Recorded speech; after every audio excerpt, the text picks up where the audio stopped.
At Seattle International Airport, morning sunlight had just begun to stream through the towering glass panels like thin, cold milk, quiet and still. The light wasn't warm. It only made everything unbearably clear, from the streaks of rain left on the granite floor to the face of a woman yawning behind the security desk, her watch blinking like a silent reminder that everything was about to move, even when the people were already exhausted. Gabriel Reed stood about 10 paces from the boarding gate, his left hand holding the leash of a black service dog named Echo, his right tucked in the pocket of a gray coat worn thin at the shoulders. His suit was slightly wrinkled, simple, but clean. His face bore the calm of someone almost detached, as if his eyes had witnessed too much life and death to let anything else truly register. Echo sat at his feet, ears perked, eyes fixed on the automatic glass doors, no command needed. The dog knew this was a moment where his human needed absolute silence. Passers-by sometimes glanced at a black man in his 40s with a large working dog, but quickly turned away. No one was curious enough. No one cared enough.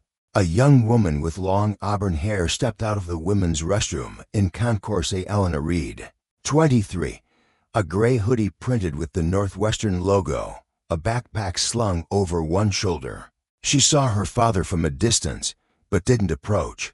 The space between them wasn't physical. It was made of years he had been absent. Handwritten letters from war zones that she had read so many times the corners had worn thin. A father who was never present but never quite gone. Today, Elena had chosen to take the same flight, but in a different class. She needed to witness but not to talk. She wasn't ready. The intercom broke the silence with a blade-like clarity. Now boarding. First-class passengers on Stratosair Flight 780 to New York. First class only. Gabriel stepped forward. His footsteps were heavy, unhurried, as if each one was a quiet test of existence. Echo walked beside him, not rushing, not wagging his tail, just a silent extension of a man whose silence ran as deep as the ocean floor. The boarding agent gave a stiff smile, scanned the ticket, and gestured him forward. No words of welcome. The metal doors opened to reveal a corridor lit by pale fluorescent light. Footsteps echoed softly on the aluminum floor, steady, not rushed, like the heartbeat of someone used to walking the line between life and death. First class on Stratosair was spacious, fully reclining seats, warm cream lighting, dark leather upholstery. A blonde woman in a flight attendant uniform with a tight bow collar stepped forward from mid-cabin. Her name tag read, Melissa Grant, Chief Purser. Melissa looked at Gabriel for a second, then at Echo. Her brow furrowed slightly, her lips pressed into a nearly unconscious straight line. Instinct. "Sir," she said, her voice not loud but clear. "Dogs are not allowed in the first-class cabin. We can transport your dog in the cargo hold." Gabriel didn't respond right away. He slowly pulled a laminated card from his pocket, a service dog certification, registered under the Americans with Disabilities Act. He held it up silently. Just one look, no pleading, no anger, just a man requesting the rights he was entitled to. Melissa glanced at the card, but her eyes didn't linger long enough to actually read it. She looked back up, her tone shifting like someone bracing against a challenge to her authority. "Sir, I've made myself clear. If you refuse to comply, I'll be forced to contact security." Echo stayed still. Gabriel said nothing. People nearby began to notice. A man in a gray suit adjusted his glasses. An older woman looked over, then quickly away. Only one gaze remained fixed at Elena, seated 3 rows away. She had pulled out her phone. Her hand trembled slightly. Melissa raised her voice. "You can't keep that dog here. This is first class, not a public park." Her voice shattered the calm like glass cracking under pressure. A beat passed. No one stood. No one spoke. But the silence was dense like an unspoken indictment. Gabriel leaned down and gently patted Echo's head. He said nothing, then stood up, turned around, and walked out of the cabin. No resistance, no argument, just a quiet man leaving. Eleanor remained frozen, still filming, but for the first time in her life, Her heart pounded not with fear but with shame. 10 minutes later, before the cabin door could close, a new announcement echoed from the PA system. Flight 782 is temporarily delayed due to an unresolved technical issue. Passengers, please remain seated and await further instruction. No one knew that in those brief moments, Gabriel had quietly spoken to the ground operations coordinator. My name is Gabriel Reed. I request that this ADA violation be formally recorded. The story hadn't truly begun, but a seismic shift had. Inside the cabin, the air felt as if it had been sucked out. A few passengers whispered. Others checked their watches or opened laptops, spreading busyness to avoid acknowledging that they had just witnessed something wrong and stayed silent. Elena didn't move. Her phone still played the short clip less than a minute. Yet every frame etched the look in her father's eyes. No anger, no begging, just calm. Absolute composure. A silence that made the observer feel hollow. The aircraft door remained open. Behind the thin curtain between first class and economy, flight attendants whispered nervously. Melissa Grantwell had loudly ejected. Gabriel Reed held her radio tightly, eyes fixed on the jet bridge as if waiting for someone to affirm her authority.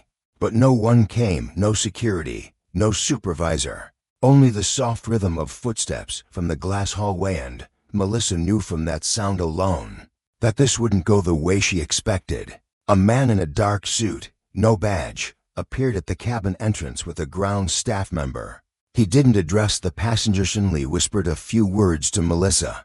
Her face turned pale, as if realizing she had crossed into a place with no return. Reed? She asked softly. The man nodded, then stepped back. No shouting, no drama. But Melissa's expression changed, flushed with confusion.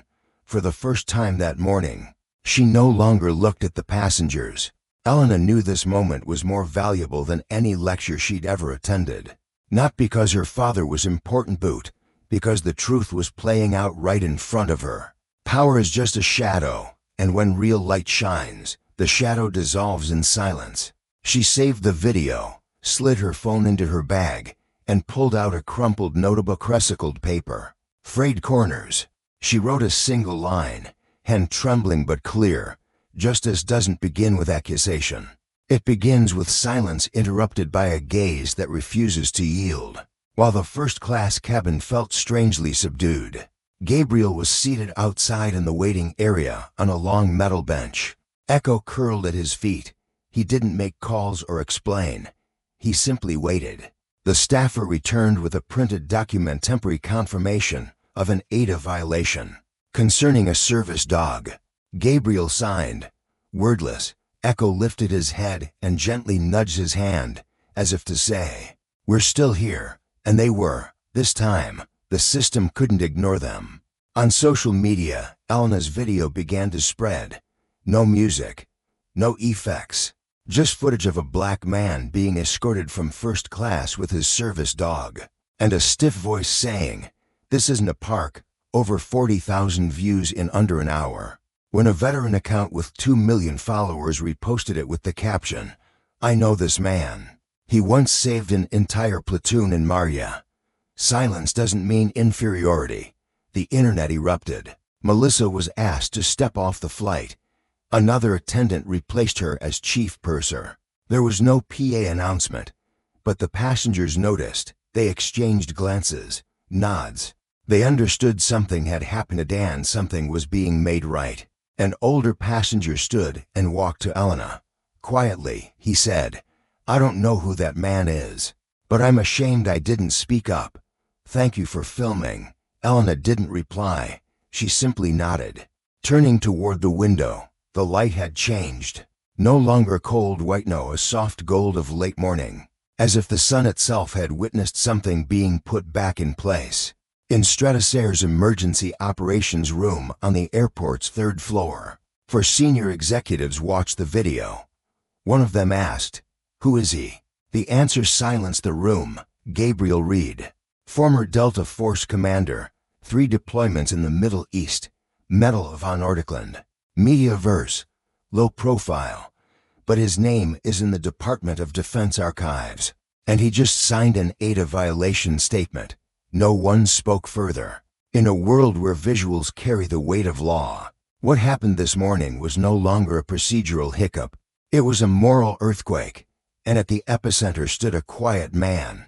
Gabriel was later invited back onto the planet this time by a senior airline manager. No uniform, no cameras. Elena was still seated. When her father stepped back in, no one said a word. But the air had shifted. Melissa was gone.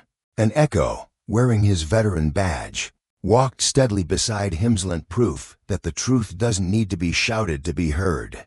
The story wasn't over. It had just begun. Flight 782 departed nearly 3 hours behind schedule, yet no one on board complained. Not a single word of protest, none of the grumbling typical of commercial flights. The delay that day wasn't caused by a technical fault, it was born from a kind of earthquake that couldn't be measured in minutes, only felt through skin, through silence that soaked into a space once filled with idle hums. Gabriel Reed sat in seat 1A. Echo curled at his feet, eyes wide, scanning the sealed cabin with the calm of a warrior trained to sense threats. In the deepest shadows, Elena sat in for C, her notebook still open in her hands, though the pen had stopped moving. She was watching her father, not like a child yearning for affection, but like a woman seeing for the first time the mountain that had always been within her blood. A quiet connection, wordless, undeniable. The chief purser had changed. The new attendant was a middle-aged Asian woman, compact in frame, with eyes soft but not fragile. As she passed Gabriel, she gave a slight bow instead of the usual scripted greeting. It wasn't flattery, it was the recognition of one human being to another. And for the first time that day, Gabriel nodded back, not as forgiveness, but because kindness when sincere needs no apology to be returned with dignity. The plane took off under a bronzed sky, the sun just brushing the edge of the clouds. Outside the window, the sky smeared like wet paint. Inside, everything was so quiet one could hear the faint hiss of ventilation and the occasional page turning. Eleanor reopened her phone not to post the video, but to watch it again. What haunted her wasn't the man in the frame but the people around him, how they saw and said nothing. Just like she'd grown up wondering why her father was always silent, why he chose to disappear rather than confront. Now she understood silence wasn't weakness. It came from having faced too much. And when someone chooses silence, it doesn't mean they don't see. It means they're waiting for others to finally see them. Stratosphere didn't issue a public statement immediately, but the news spread faster than any press release. Within 4 hours of Gabriel being reboarded, veteran forums across the country began posting photos of him with Echo. Articles written by former officers, some who had served under Gabriel, surfaced with headlines like, "Heroes don't need uniforms, but they deserve respect." An independent outlet quoted public records. Gabriel Reed, commander of Operation Iron Silence in 2006, credited with rescuing over 30 soldiers trapped under fire without a single casualty. Declined media coverage, declined honors, requested only one thing, to return home in peace.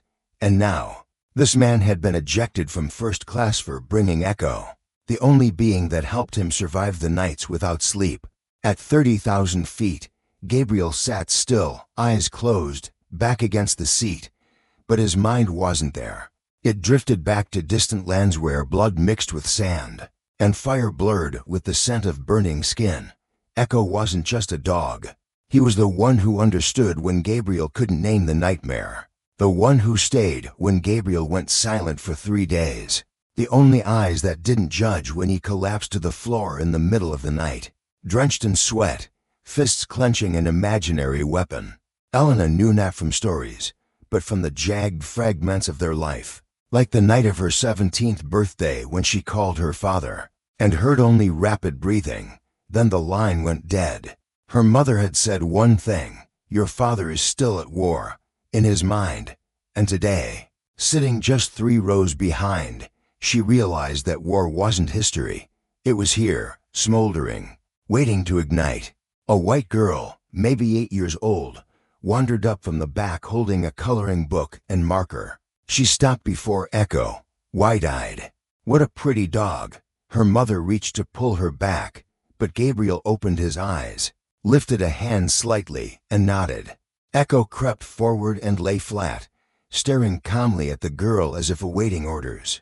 The child squatted, gently placed her hand on his head, and whispered, "Hero dog," a child's phrase, but enough to make Elena turn away. That senior quiet veteran, a still dog, and a child offering wordless admiration was the kind of image PR campaigns strive for, but can never manufacture. It was real, it was still, and it was powerful enough to bring the first-class cabin to a halt, just for a second, but deep enough to reach the softest places in each heart. On the ground, Stratosphere executives convened an emergency meeting. The PR team proposed a short, conciliatory statement, but the acting COO had once met Gabriel at a private memorial, said only this: "If we don't listen this time, next time there may be no one left to speak for us." He ordered not just an apology, but a full training program on PTSD, service animals, and veteran care, not for Gabriel's sake, but for the honor their company had left. Above the clouds, the flight continued, but inside it, something had shifted, planted not by words, but by a silence that made turning away impossible. And when the wheels touched down in New York, Elena didn't rush out of the cabin. She turned back and looked at seat 1A. Her father was still there, not looking back, but she understood they had seen each other. For the first time, through real eyes, New York welcomed them with a light that never softens the artificial glare of a city, that never slows its breath.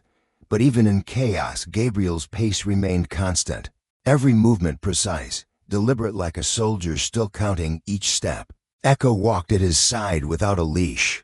Through the swarm of JFK's terminal, they moved like a current beneath the surface, quite, but impossible to ignore. Elena followed a step behind, far enough not to intrude on his solitude, but close enough to catch every subtle shift. She saw him flinch slightly at the airport's test alarm, saw Echo instantly step forward, shielding him from the sound. No whimpering, no panic, just a change in stance, a silent shield pushing the darkness back. They got into a taxi without speaking.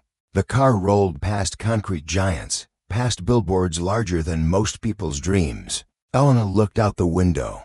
Gabriel stared ahead as if nothing outside could offer answers anymore. Only the empty space in front of him, where every veteran must walk without knowing the path.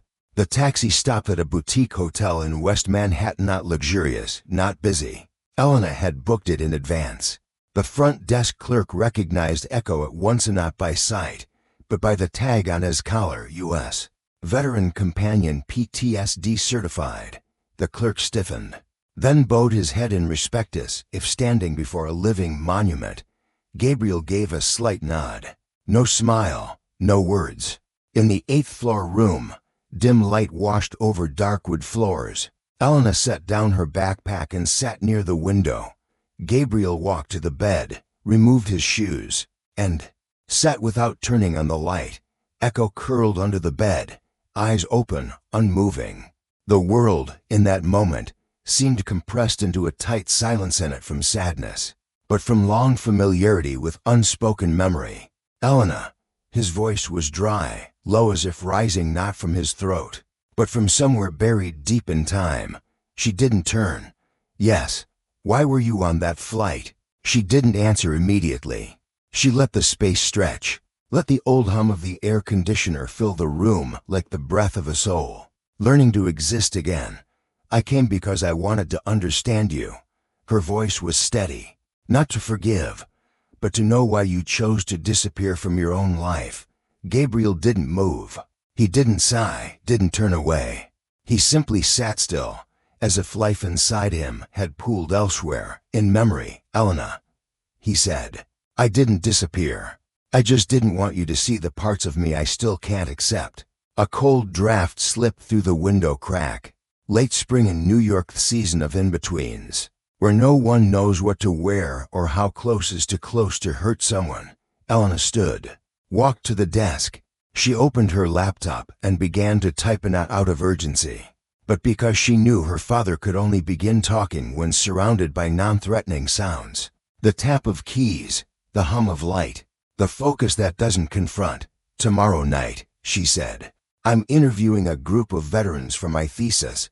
I want you to come." Gabriel smirked, not quite a smile, but not a refusal. He stood, walked to Echo, and gently stroked his back. "You won't like what you hear," he said. Elena kept typing, eyes on the screen. "It's not about liking. It's about understanding." The next morning, the headlines carried his name. "Veteran kicked out of first class. A soldier's silent lesson to the airline industry." But Gabriel didn't read them. He didn't need to. He had spent too many years living among words that never spoke the truth. That afternoon, they arrived at the New York Veterans Outreach Center, a converted brownstone for survivors. Still learning how to live again, in a modest seminar room, Elena stood before a camera. The lighting was simple. 11 men and women, diverse in race and age, waited to be asked questions. But when Gabriel entered, the room went still. A tan-skinned man with 3 missing fingers stood slowly. "Sir." Gabriel didn't reply. He simply took a seat in the back, Echo at his feet, and for the next 2 hours, no one mentioned the airline. They talked about long nights, about doors they couldn't open, about learning to hold a razor again without trembling. Elena recorded everything. But sometimes she lowered the camera and just sat, because some moments don't belong in a frame. Like Gabriel's eyes, when a young woman shared the first night she dared to sleep without a knife under her pillow. Or when Echo quietly walked over to a sobbing old soldier and rested his head on the man's knee. Like he had known that pain for years. When they left the center, night had fallen. Glass buildings reflected soft pink neon from a fast food sign nearby. Elena walked beside her father. She said nothing. She didn't need to, because his gaze had changed, not hollow anymore, but the gaze of someone who finally knew he wasn't alone. That night, New York felt like a damp painting smeared with exhaust, flickering lights, and fractured sounds. Gabriel sat alone on the hotel balcony, Echo lying at his feet, head resting between his front paws, eyes open but unfocused, like a shadowed reflection of the persistent wakefulness within a man who had gone to war but never truly withdrawn from the battlefield of memory. The air was thick, as if every breeze carried whispers from forgotten war zones, lost names, and thank yous never spoken in time. Elena wasn't asleep. She paced the room, occasionally glancing out at the balcony. Her father had been there for over an hour, motionless like stone. But she didn't call, didn't interrupt. She understood now. Some wounds allow your presence, but never your entrance. The next morning, before sunlight touched the eastern windows, Elena's phone buzzed. A message from a media contact. Video she'd taken on the flight had been leaked. Not her original, but an edited version. Only the clip of Echo being pulled from first class, and the voice of Melissa Grant, suspended chief purser, yelling, "This isn't a place for dogs." The part where Gabriel calmly presented his certification and refused to argue was erased. The title read, "Passenger brings aggressive dog into first class, refuses to comply." Elena gripped the phone until her knuckles turned white. "They're twisting the truth," she said, as if Gabriel were in the room. But he wasn't. Gabriel had left. No note, no warning.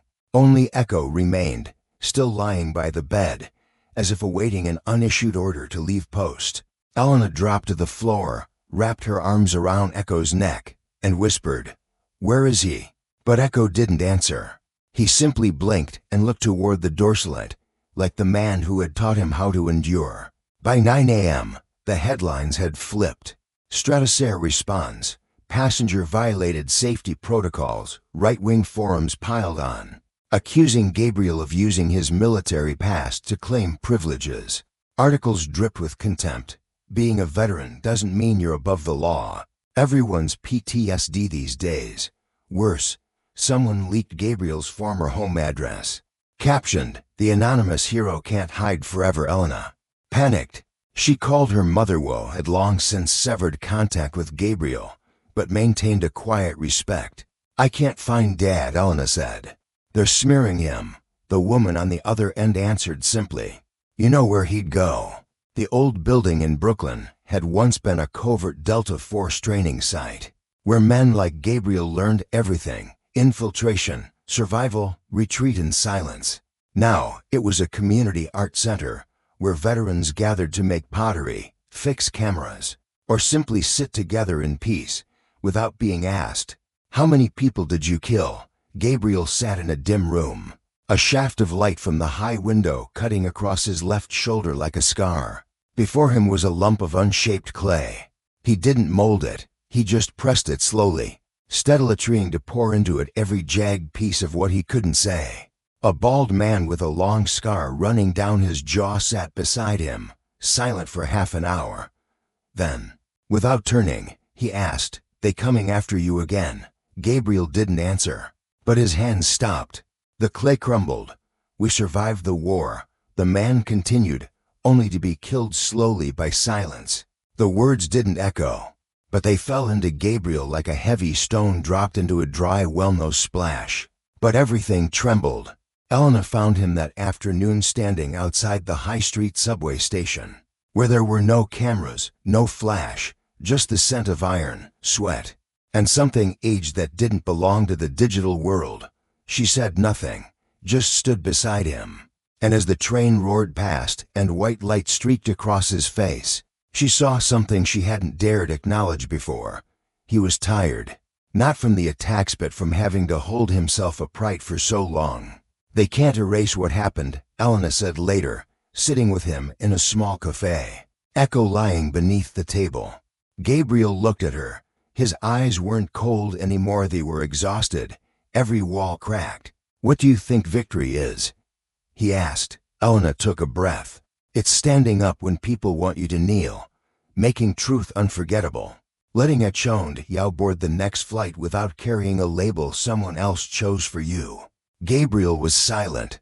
Then, from his bag, he pulled a weathered document, an official certification from the Department of Defense, listing his name, unit ID, and medical status, PTSD high service impact. He laid it on the table, lightly. But to Elena, it was the first time he'd willingly handed over a part of his identity, something he had hidden all his life. "Then let me speak for you," she whispered.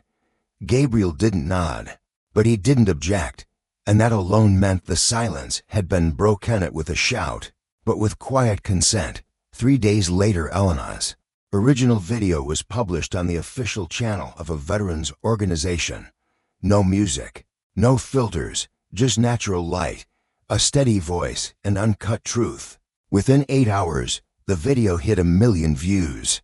For the first time, the press turned back toward Gabriel, not to condemn, but to ask, why was a man like this treated that way? Gabriel gave no interviews, but a photo spread widely. He and Echo on a park bench, the New World Trade Center rising behind them, a quiet symbol of rebirth. He wasn't smiling, but his gaze had changed, not the strained look of survival, but the calm of someone who knew, once truth is freed, it finds its way home. For days after the video went viral, the system began to stir. No fanfare, no admissions, just a sterile press release from Stratosair. "We are reviewing our flight attendant training protocols to enhance empathy and sensitivity in unique situations." No names, no ownership, just the usual linguistic insulation. But what the board didn't anticipate at this time, silence no longer belonged to them.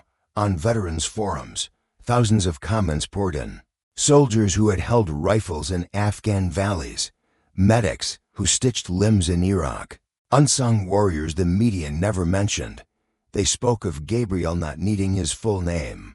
They called him the man with the dog, the man with the gaze that didn't judge, the man who made a cabin fall silent without raising his voice or his hand. They didn't demand firings, didn't plan protests.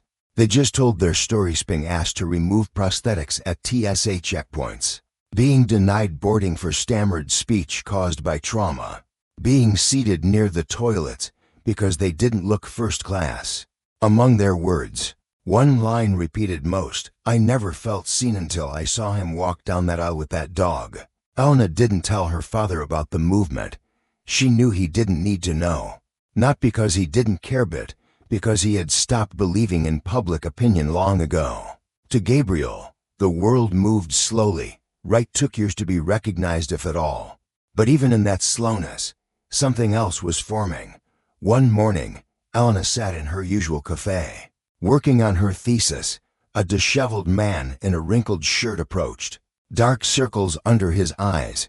Without invitation, he sat down and handed her a card. Patrick Levi's Internal Aviation Investigations. Elena narrowed her eyes.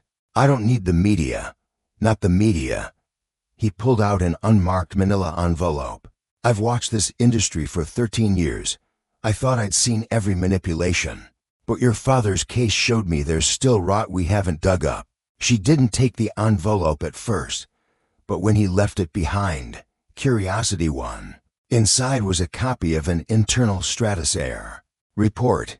It detailed Special Case GR flagging Gabriel as a media risk passenger. The day after the incident, an email had been sent from the head of communications to all senior managers.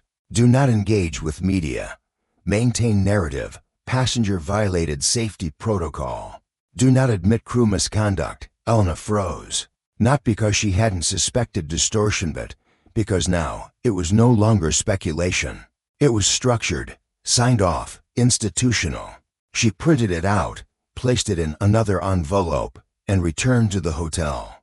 Gabriel was reading that news, not screens but a weathered short story collection. The cover torn, the pages yellowed. Dad, she said softly, I found this. Gabriel looked at the envelope, then at his daughter. What does it change? It's not about changing, Elena replied. It's about beginning. He didn't nod, didn't shake his head, just placed the book down and stepped onto the balcony, where morning light slanted through the glass. Echo followed, silently, a steadfast shadow. 3 days later, a closed-door meeting convened on the 17th floor of Stratosphere HQ.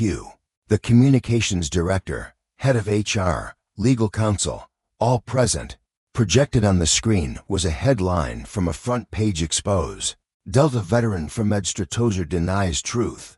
A woman in the room, gray-haired, eyes dimmed by years of seeing too much, finally spoke. We were wrong. No one argued.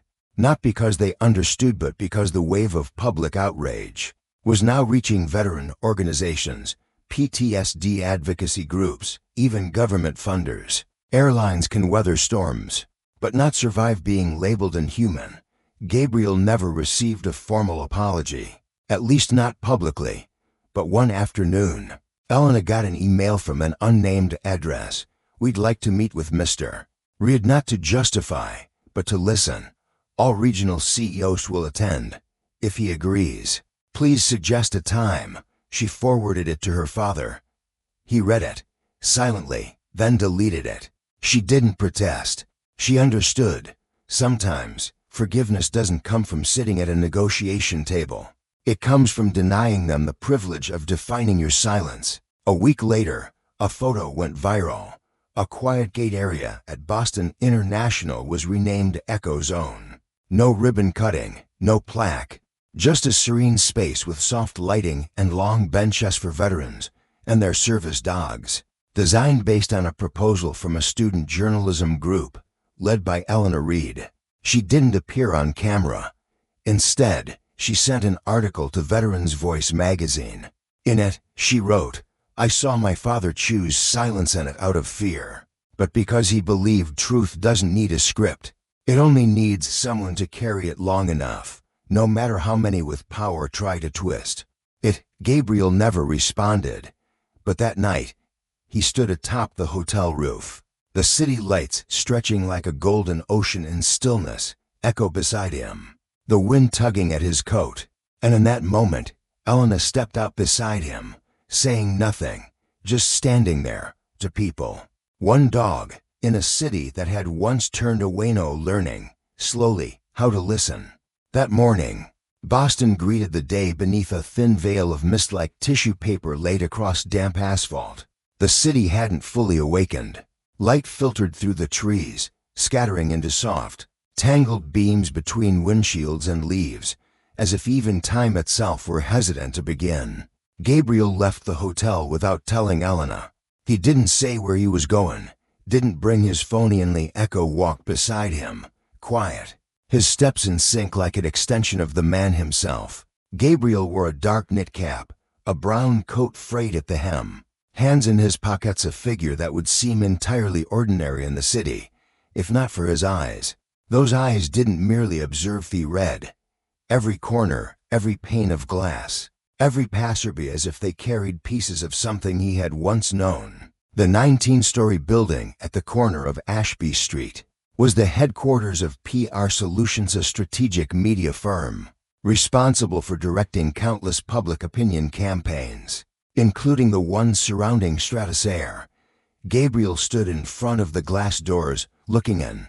Inside, it was all clean lines and cold lead lighting, whiter than the air itself. At the center of the room stood a man in a pale blue suit, speaking through a wireless earpiece, fingers sliding over his laptop without ever glancing at the screen, as if he'd long mastered the art of manipulating the world without needing to look at it. Gabriel stepped inside. The door chime barely stirred the front desk clerk, but Echo did. The dog entered like he belonged there, no barking, no pulling, just a calm walk toward the elevator. Gabriel followed. The receptionist started to call after them, but a woman exiting a meeting room raised her hand to stop him. She recognized the man. 18th floor, room 3. Frosted glass that caught the light like a surface of blurred water. Gabriel knocked 3 times. Not loud, not soft, just enough to say, "I'm not a skink, I've simply chosen the right time." The door opened. The man in the pale suit looked up. He appeared surprised, but not afraid. He was used to facing anger. He simply wasn't used to confronting silence. "Mr. Reed?" he asked, voice low and smooth, layered with a practiced civility that disguised entitlement. "I didn't think we needed to meet face to face." Gabriel didn't reply. He stepped in, pulled out a chair, and sat. Echo lay by his feet, head raised, eyes fixed on the man before them, not threatening, merely weighing. The man's name was Harrison Valley, an infamous media strategist, someone who could erase scandals with 3 clicks and a reversed headline. "You here to make demands?" Vale asked, lips curled into a slight smirk, as if speaking to someone who'd wandered out of a retirement home, instead of a former Delta Force commander. Gabriel reached into his bag and placed a printed report on the tablet, a copy of the internal documents detailing the media strategy Vale had orchestrated. "This?" Vale chuckled. "That's not legally binding. Truth in media isn't about paperwork, it's about emotion. I do my job, manage public sentiment. That's the market. Whoever pays defines the truth." Gabriel looked into his eyes. No smile, no rage, just a still gaze like a frozen lake where nothing you throw makes a ripple. "And you think," Vale continued, voice slower now, "your story matters. A video, a dog, a veteran with a bruised ego. Problem is no one cares long enough. People are tired of empathy. If you want to win, you need to shock more, or disappear." Still silence. Vale began to bristle. "Why are you here? You want an apology. You want a price. I have nothing to fear. I followed the contract. I saved an airline from PR disaster. I don't hate anyone, I'm just efficient." Gabriel waited a few seconds more. Then he stood. But before he left the chair, he bent down and gently touched Echo's head. The dog rose slowly. Gabriel looked at Vale and said, quietly, "You don't understand now, but you will. Not because of me, but because people like me are stepping out of the shadowsnet to reclaim our voices, but to make sure our silence can never be twisted again." Vale scoffed, ready to speak again. But Gabriel was already gone. The door closed behind him, without a sound. Later that day, Eleanor received a text from her father. "You don't need to see him. Things will happen on their own. Just keep writing." She understood. Confrontation wasn't always about winning with words. Sometimes, the quiet presence of an unyielding man was enough to make a system reconsider the cracks at once. Thought invisible, a few days later, Vale was fired. No official statement, but a brief column in the finance section mentioned a personnel change due to internal pressures and veteran community backlash. That was all. Gabriel didn't celebrate. But that afternoon, he took Echo through an outdoor photography exhibit where a war photographer had once captured his face at a military base in 1999. The photo stood at the center, sun-worn face, sunken eyes, a helmet in hand still stained with blood. No name, no caption. But passersby paused longer in front of that one. A boy stood next to his mother and asked, "Who is he, Mom?" The woman studied the photo, then whispered, "He's someone who chose not to fall." Gabriel heard it, but he didn't turn. He just gently tightened Echo's leash and kept walking. Boston in September felt like an unfinished stage light sunshine, dry wind.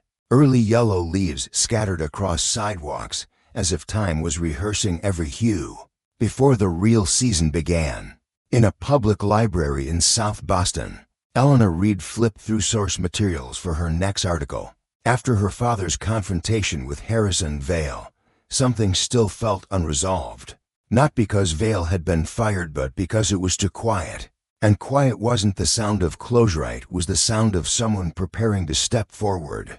As she scribbled notes, an email arrived. No subject, no message body, just an attachment and a single line. "I was there. I saw it all. It's time." Eleanor hesitated for a second, then opened the file.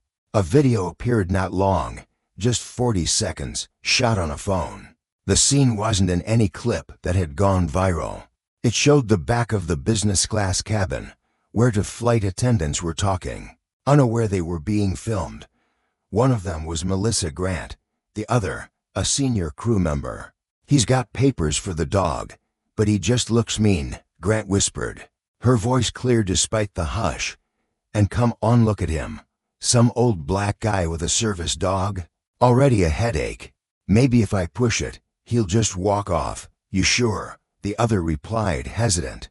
"He seems doesn't matter. I've done it before. They never push back, especially when we say safety protocol. Just do it. Management will handle it later." The screen went black. Eleanor didn't move for nearly a minute. Her hands were ice cold, not because of what was said, but because of how it was said. Calm, dismissive, rehearsed. This wasn't a mistake. It was a system. She searched the metadata. The sender's identity wasn't clear, but one name appeared, Corina, a name Eleanor didn't know, but her father might. Gabriel watched the video on Eleanor's phone. Once, then again. This time, his eyes changed. No longer calm. Something sank behind them, like a hairline fracture in stone once thought unbreakable. Not because he felt insulted, but because someone other than him had lived through this for years in silence. "Corina Thompson," he said slowly, "former chief purser, retired 4 years ago. I flew a few routes with her to Anchorage, good woman. But once she disappeared after reporting a colleague for mistreating a disabled passenger. I never saw her again." Eleanor stayed quiet. She opened her laptop and searched. It took minutes. Corina appeared in a small 2019 article, unrelated to aviation, a single caption, "Ms. Corina T., 56, now lives in rural New Hampshire, former flight attendant of 22 years. That library's email domain matched the area. Gabriel nodded. "I'll go." Eleanor stopped him. "No. Let me." Eleanor arrived in Milford on a foggy morning. The town felt removed from the noise of modern Americanely, the wind, and distant roosters reminding her that silence still had places to live. She found Corina in a white-painted wooden house, wildflowers spilling across the front yard. The door opened on the second knock. A thin woman, hair silver too early, eyes cautious. But when Eleanor said Gabriel Reed, she stepped aside. In a small kitchen scented with ginger and mint, Corina spoke, calm, unemotional. Just one phrase after another, like a story she'd told herself for years but never aloud. Melissa Grant didn't just do it once, she said. I reported her after I heard her tell a man in a wheelchair he shouldn't sit near the emergency exit even though he had clearance. I didn't think it was discrimination. I thought it was a mistake. But after I filed it, I got demoted, then reassigned, then removed from flights, bit by bit. No one said anything. They just made me disappear. She handed Elena a folder, old, yellowed. Inside were complaint emails, unanswered replies, and a memo with handwritten notes. Handle CT attitude not compliant. I'm not afraid anymore, Corina said. I just regret being silent for so long. But when I saw him walking with that dog, I knew I had to do something. Elena held the folder. What she felt wasn't anger but the weight of a legacy buried too long. The truth, once hidden, doesn't it waits to erupt. 2 days later, a video was published on the New Beacon's official channel. No commentary, no framing. Just footage, Grant's words intercut with Corina's calm testimony in a quiet kitchen. Light spilling through the blinds like justice still waiting its turn. Social media didn't explode in outrage. It went still. People shared the video wordlessly, leaving only one symbol, the eye that sees. For the first time, no slogans were needed. The truth was unmistakable. Gabriel watched the video in the living room, Echo at his feet. Elena sat one seat over. She didn't speak. When it ended, he nodded. Thank you. He didn't need to say more. His whole life had been a silence distorted. But now, someone else had broken it, not with a shout, but with a steady voice from a quiet kitchen. Monday morning, the sky over Boston was a dull gray, as if even nature itself was hesitating. Thick fog clung to every taxi windshield, every building, every glass pane, as if trying to obscure something drawing near. On the 5th floor of a modest apartment, Gabriel Reed stood in front of the mirror, adjusting the collar of his white shirt. A simple act, but today it felt as heavy as. Strapping on armor, Echo lay silently at his feet. On the table lay a press invitation, Stratosphere press conference on cabin crew training, and personnel review September 10th, Everbright Convention Center. The card was printed on glossy white paper, its edges cut with precision, the elegant font so cold it bordered on sterile. There was no mention of him, no mention of the incident, no apology to Corina, just redirection. Elena walked in, laptop in hand. You should see this. She opened a new video posted just under 2 hours ago on Stratosphere's official website. A corporate spokesperson stood in front of a branded backdrop, speaking as if reading from a teleprompter. We deeply regret any recent events that may have affected public perception. The airline is committed to improving training protocols and reinforcing our values of diversity and inclusion. All individual actions have been handled internally. No mention of Melissa. No mention of Echo. No acknowledgement of Corina's revelations. Just excuses wrapped in sanitized language crafted by those who'd never stood frozen in the hush of a cabin, dismissed because of the color of their skin and the presence of a dog. Gabriel watched, silent, not angry, not surprised, but his gaze had changed. Gone was the quiet steadiness Elena knew. Replacing it was the look of someone who had once led men through rain-soaked firefights. Who knew there was no longer a path back. Did you book the flight? He asked. Elena paused. What flight? To Everbright. The press conference was held in a grand, well-lit house leak. Expensive and cold. The seats were filled with journalists, airline reps, and men in suits pressed to flat, faces too smooth. On stage, a woman head of human resource read nearly word for word from the public statement. The questions were pre-screened. No one mentioned Corina. No one mentioned Melissa. Gabriel entered midway through. At first, no one noticed, just a middle-aged black man with a service dog. But slowly, his presence drew glances. There was something in his stride, unhurried, unwavering, that made the whole room hold its breath. Echo lay at his feet as he took a seat in the 3rd row. He didn't need a microphone, didn't need a name tag. He simply looked at the woman on stage, who pretended not to see him. Gabriel stood. The room turned. He didn't ask to speak, but he did. "You just said the matter has been handled internally. Let me escrow counts as internal. Have people like me ever truly been part of that?" The room went silent, as if the air had been siphoned out. A journalist reached for a recorder, but hesitated. The HR director stiffened. She looked down, avoiding his eyes, then mumbled, "Sir, this press event is not a public hearing. If you have concerns, we can." "There are no concerns," Gabriel cut in. "Just one sentence that needs to be heard. We were wrong. We have listened, and we will fix this with actions, not words." A second of stillness, then applause. Not from the executives, but from the journalists, and from a few young flight attendants seated in the back. The director was powerless. Every camera had already turned to Gabriel. He didn't linger. He didn't need to. He walked out, slowly. But this time, each step sounded like a small hammer striking cracks into the walls of something long overdue to fall. That afternoon, social media flooded with the image of Gabriel standing in the press hall. Echo at his feet. No hashtags, no campaigns. Just one line, repeated thousands of times. "Some silences are not gaps, they are mirrors." Corina, in her small New Hampshire home, received flowers from a stranger. No card. Only a note, "Thank you for speaking when the world stayed silent." She teared up, but didn't cry. She took an old photo from her flying days, placed it next to the bouquet, and closed the window because the wind was cold.